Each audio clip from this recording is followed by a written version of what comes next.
Have you ever believed you were a good person, kind, compassionate, someone who stands for what's right, only to wake up one day and realize you barely recognize the person you've become? You weren't always like this. Once, you had ideals. You stood up for justice. You believed in honesty, empathy, and decency. You forgave. You gave people the benefit of the doubt. You saw goodness in others and you believed in your own, but somewhere along the way, something shifted. You stopped answering messages. You started assuming the worst. You laughed less. You judged more. Your words grew sharper. Your silences longer. Your patience thinner. You became someone who rolls their eyes instead of reaching out. Someone who avoids discomfort instead of facing it. Not out of malice, but out of exhaustion, self-protection, quiet resignation. And the scariest part? You didn't even notice it happening. No one wakes up one morning and chooses to become cold, bitter, or cruel. It happens slowly, silently, one compromise at a time, one moment of silence when you should have spoken up. One time, you looked away because it was easier than caring. One tiny betrayal of your values wrapped in a justification that life is complicated. So now, I ask you the question most people are too afraid to face. What makes good people become bad? Is it the cruelty of the world, the weight of unhealed wounds, the slow erosion of moral clarity under the pressures of modern life? Or is it something more subtle, like the daily decision to choose comfort over conscience, silence over truth, convenience over integrity? And here's the harder question. Is it happening to you? This isn't just about history's villains or anonymous headlines. It's about you, about the quiet war inside your own soul. Because if we don't face it, we may wake up one day realizing that the person we've become was never the person we wanted to be. But if this is how it begins, through tiny compromises and quiet concessions, then the next question is, what forces keep pushing us further down that slope? The transformation of a good person doesn't happen in isolation. It is shaped quietly, constantly by the world around us, by the roles we're expected to play, by the masks we're asked to wear, by the environments that reward convenience over conscience. In the sections that follow, we'll explore the deeper machinery behind this moral erosion, the social pressure that shapes our behavior, the roles that slowly replace our identity, and perhaps most dangerously, the illusions we create to justify our descent, all while still believing we are the good ones. Let's begin by looking at where it all starts, the silent decay, the silent corruption, how we drift toward darkness. People rarely become evil in a single dramatic moment. Most of us don't wake up one day and decide to betray our values or abandon our conscience. The truth is much more disturbing. We become something darker through a slow, almost imperceptible series of compromises, tiny decisions made in silence, justified by circumstance, hidden beneath the disguise of practicality. C.S. Lewis once said, "The safest road to hell is the gradual one, the gentle slope, soft underfoot, without sudden turnings, without milestones, without signposts." He understood something most of us ignore. Evil doesn't need to convince you that morality is wrong. It only needs you to believe that morality is no longer relevant. At first, it's simple. You skip confronting a friend who made a cruel joke because you don't want to make things awkward. You agree with a colleague's unethical decision because it's not your place. You see someone being mistreated, but you tell yourself it's none of your business. And then you go home telling yourself you'll speak up next time. But next time never comes. Instead, what grows is a tolerance for apathy, for injustice, for small acts of betrayal. You tell yourself you're just choosing your battles, or that the world is complicated. But underneath that rationalization is fear. Fear of discomfort, fear of rejection, fear of being the only one who cares when no one else seems to. You stop asking what's right and begin asking what's convenient. And in doing so, you begin to lose the ability to tell the difference. This is the quiet mechanism of corruption, not some dramatic fall from grace, but the soul's slow withdrawal from itself. You become numb not to pain, but to principle. You start to see morality as a luxury, not a necessity. Something reserved for those with time, with peace, with privilege. But not for you, not when you're tired, burned out, or simply trying to survive. The world doesn't need to push you into darkness. It only needs to distract you from the light. This is what C.S. Lewis captured so brilliantly in his fictional work, The Screwtape Letters, where a senior demon teaches his apprentice how to lead humans away from virtue, not through grand temptation, but through apathy. Your job, the demon says, is not to argue against morality. It's to make your patient forget that morality matters. And that's precisely how it happens. You don't have to be convinced that cruelty is good. You just have to start believing that compassion is naive. You don't need to believe in lies. You only need to stop caring about the truth. You don't need to hate goodness. You just need to feel that it's inconvenient. Think about how often we justify selfish behavior by dressing it in noble language. I need to protect my energy. It's not my fight. I'm just being realistic. These statements on the surface sound mature, even wise. But sometimes they're nothing more than elegant excuses for cowardice. Modern life is built to reward detachment. In a culture obsessed with speed, survival, and self-optimization, moral clarity becomes a burden. Conscience becomes inefficient. Integrity slows you down, and so, slowly, we replace it with ambition, with image, with whatever helps us get ahead, stay afloat, or feel less uncomfortable. We don't notice the transformation because it feels like an adaptation, but it's not. It's erosion. By the time you realize how far you've drifted, the person you used to be, the one who once refused to stay silent in the face of wrong, feels like a stranger. And what's worse, you might not even mourn that loss. Because the world has taught you that silence is safety, that compromise is survival, that apathy is maturity. But it's not. It's surrender. Not to a cause or to another person, but to your own fear, to your own pain, to your own fatigue. And in that surrender, something precious dies, not all at once, but piece by piece. Your compassion hardens, your convictions fade, your kindness becomes performative. And you begin to see life not as a moral landscape, but as a negotiation. This is how good people become dangerous, not by choosing evil, but by abandoning the battle for good. Because the greatest victories for darkness aren't won on battlefields or boardrooms. They're won in hearts that stop resisting, in minds that stop questioning, in souls that decide it's too late, too hard, or too costly to care. So ask yourself honestly, when was the last time you made a choice because it was right, not because it was easy? When was the last time you spoke up, even if it risked your comfort? When was the last time you challenged your own apathy? Because these aren't just questions. They're warnings. The line between good and evil is not a wall. It's a slope, and you don't fall down a slope. You slide.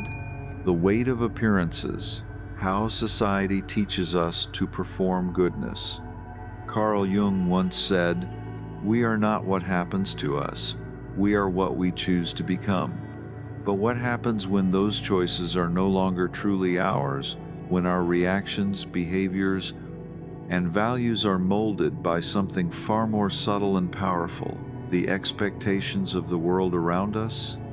In modern society, we are taught not just to be good, but to look good, not to embody values, but to perform them. We are rewarded more for playing roles than for living truthfully. And over time, the performance becomes the person. It starts early. Children learn which parts of themselves are acceptable and which are not. They adapt, they shrink, they conform not because they are bad, but because they are scared. Scared of losing love, approval, belonging. This fear doesn't vanish with age, it evolves. Now you're the adult, and you're still performing. At work, you're the agreeable one, the one who never says no, who always smiles even when disrespected.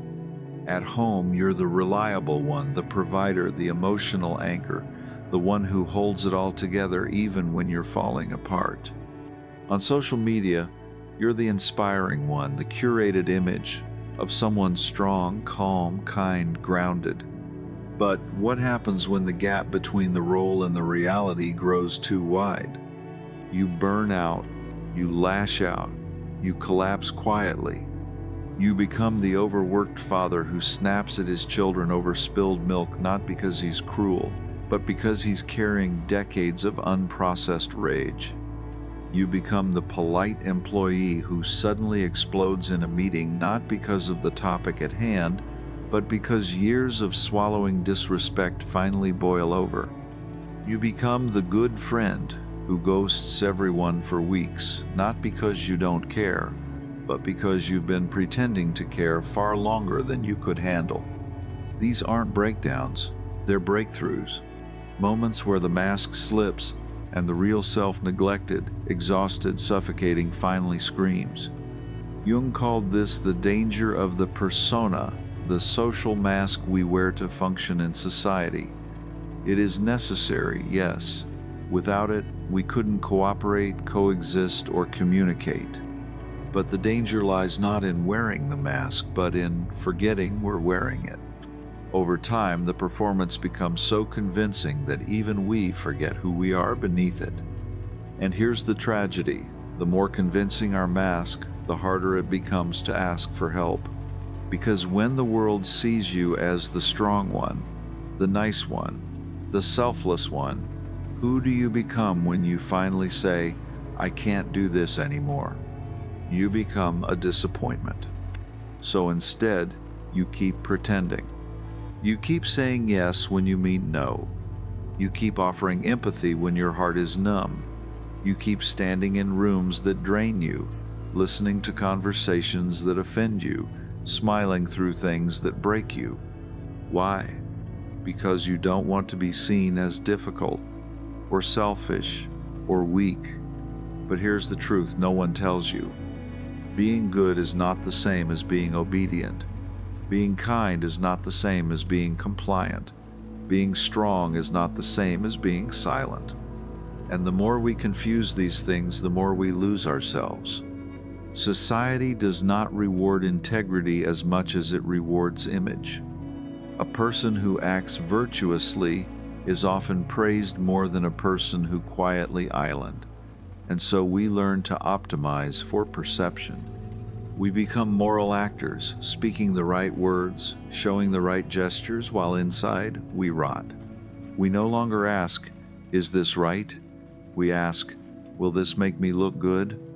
But deep down, the soul knows. It knows when we are faking compassion to maintain status. It knows when our patience is performative. It knows when we're agreeing not out of wisdom, but out of fear, and it suffers. This is why so many good people eventually implode. Not because they weren't sincere once, but because they were never allowed to be fully human. Because they were only ever loved for their performance, not their truth. And when that truth finally erupts, when the rage breaks through, when the grief takes over, when the real self screams for air, they're labeled as losing it. But they're not losing it. They're finally finding it. This is the great psychological cost of performing goodness in a society obsessed with appearances. You begin by wanting to do the right thing. You end up forgetting what the right thing even feels like. The world told you to be polite, to be accommodating, to be easy to love. but it never taught you how to be whole. So let this be a moment of reckoning. Who are you performing for? And more importantly, who are you beneath the role? Because if you don't know, then the mask is no longer just a mask. It's your prison. The fantasy of goodness, how self-deception breeds cruelty. There is a special kind of cruelty that wears the mask of kindness. It doesn't scream, it doesn't strike, it smiles, it rationalizes, it tells itself a story, one in which it is always the hero. C.S. Lewis captured this beautifully in the Screwtape Letters, where a senior demon instructs his apprentice on how to lead humans astray. The goal, he explains, isn't to turn them into monsters overnight. It's to convince them that their small acts of unkindness are justified because deep down they are still good people. Screwtape writes, "Indeed, the safest road to hell is the gradual one, the gentle slope, soft underfoot, without sudden turnings. The man who does the most harm is often the one who believes he is fundamentally virtuous." This is how self-deception works. We imagine ourselves as generous, empathetic, and righteous. And because this fantasy is so vivid, so emotionally satisfying, we use it to excuse every moment when we are none of those things, every time we judge harshly, every time we snap out of irritation, every time we ignore someone's pain because it's inconvenient. After all, we tell ourselves, "I'm a good person. I care. I meant well. I had no choice." And just like that, the cruelty is repackaged, sanitized, absorbed into the myth of who we believe we are. Carl Jung warned that what we repress, what we deny in ourselves, becomes the shadow. The parts of us we don't want to face, the envy, the pettiness, the anger, the arrogance, don't disappear. They just go underground. And from there they control us even more powerfully because now they operate in the dark. The modern person is often a prisoner of their own self-image. We're not just trying to be good, we're trying to look good to ourselves. This is far more dangerous than it sounds. Because the more invested we are in seeing ourselves as virtuous, the less capable we become of admitting when we're not. Sigmund Freud called this ego defense. We build narratives to protect our sense of self. We rationalize behavior that contradicts our values, not because we are evil, but because we cannot bear the shame of contradiction. So rather than face the discomfort of being wrong, we twist reality until it flatters us. And in that twisting, cruelty finds room to grow. Think of how often people commit subtle forms of harm-shaming, blaming, gossiping, excluding while convincing themselves they're doing it for someone's own good, or in the name of honesty, or to protect their truth. These are not the justifications of monsters. They are the justifications of ordinary people, people like us. Albert Camus, in The Myth of Sisyphus, spoke of the absurdity of life and our desperate need to assign it meaning. In the absence of ultimate truth, we create fictions, some beautiful, some dangerous. One of the most persistent fictions is the belief that I am good, even when my actions are not. It's not the lie we tell others that corrodes the soul, it's the lie we tell ourselves. And the more elaborate that lie becomes, the more detached we grow from reality. We begin to conflate intentions with outcomes, feelings with facts, images with integrity. We start to believe that saying kind words on social media is the same as acting with courage in real life, that donating money is a substitute for showing up, that having empathy in theory makes up for indifference in practice. And through it all, the mind whispers, "I'm still a good person, aren't I?" The danger of moral fantasy is that it allows evil to flourish, not as some external enemy, but as an internal blind spot. A person can go their entire life believing they are just loving, principled, while leaving a trail of emotional wreckage in their wake. not because they wanted to harm anyone, but because they refused to confront their own shadow. This is why self-awareness is so difficult, because it demands that we abandon the comfort of the fantasy. It asks us to stare into the mirror, not the polished one, but the cracked one. The one that shows us not just who we wish we were, but who we've become. But there's hope in this, because once we see clearly, we can change. We can stop rationalizing. We can start choosing differently. As Jung put it, until you make the unconscious conscious, it will direct your life, and you will call it fate. So ask yourself, how many of your decisions are truly aligned with your values, and how many are just defending your self-image? Do you offer kindness only when it's convenient? Do you apologize only when you're caught? Do you imagine yourself as virtuous to avoid doing the work of becoming it? These are brutal questions, but they're also the beginning of freedom. Because the truth is this: you don't have to be perfect to be good, but you do have to be honest, especially with yourself. And that honesty begins by tearing down the fantasy, not to destroy who you are, but to rediscover what you are always capable of becoming. The ordinary face of evil and the courage to wake up. We often think of evil as something distant, something monstrous, dramatic, committed by tyrants and villains far removed from our ordinary lives. But that's not the kind of evil we need to fear the most. The most dangerous evil isn't loud. It doesn't wear a uniform. It doesn't scream in your face. It whispers. It whispers in every moment you choose convenience over courage, in every look of quiet contempt, in every time you roll your eyes at someone's pain, scroll past suffering, or watch injustice and tell yourself, "It's not my problem." It hides in polite silence, in passive bystanding, in the thousand small choices to disconnect from our own conscience. This is what Hannah Arendt called the banality of evil. And it lives not in some distant place, but inside all of us whenever we forget that morality isn't a feeling, it's a discipline, a habit, a daily decision. As Carl Jung warned, until you make the unconscious conscious, it will direct your life and you will call it fate. Most of us live on autopilot, believing ourselves to be good simply because we don't intend harm. But goodness is not passive. It is not the absence of wrongdoing, it is the presence of right action.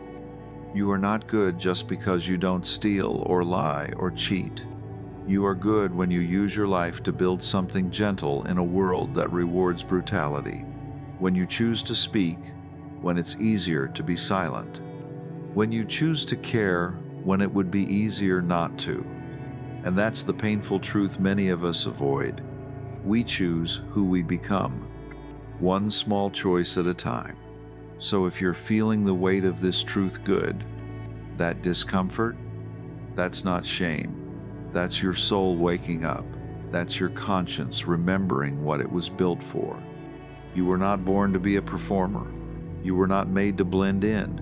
You were made to stand for something, to protect something, to love something, to be someone whose presence in the world leaves less harm behind, not more. So now we arrive at the question that this entire reflection has led us to.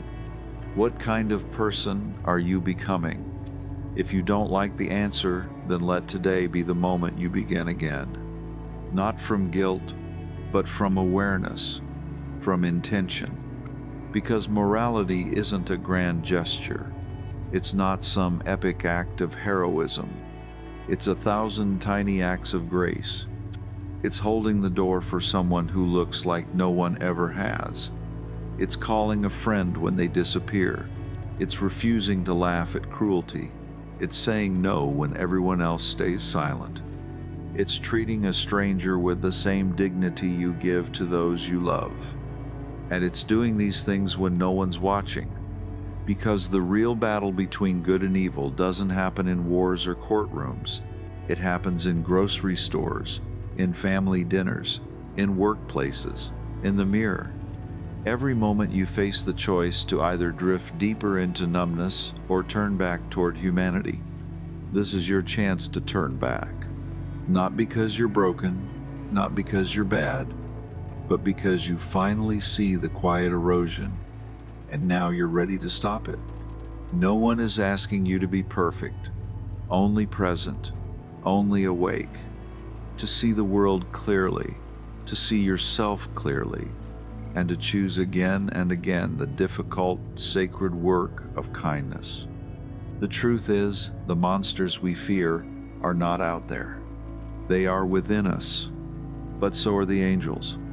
And every day we vote for who we will become, not with our words, but with our choices, our silence, our gaze, our gestures. So choose well. Choose to make the unconscious conscious.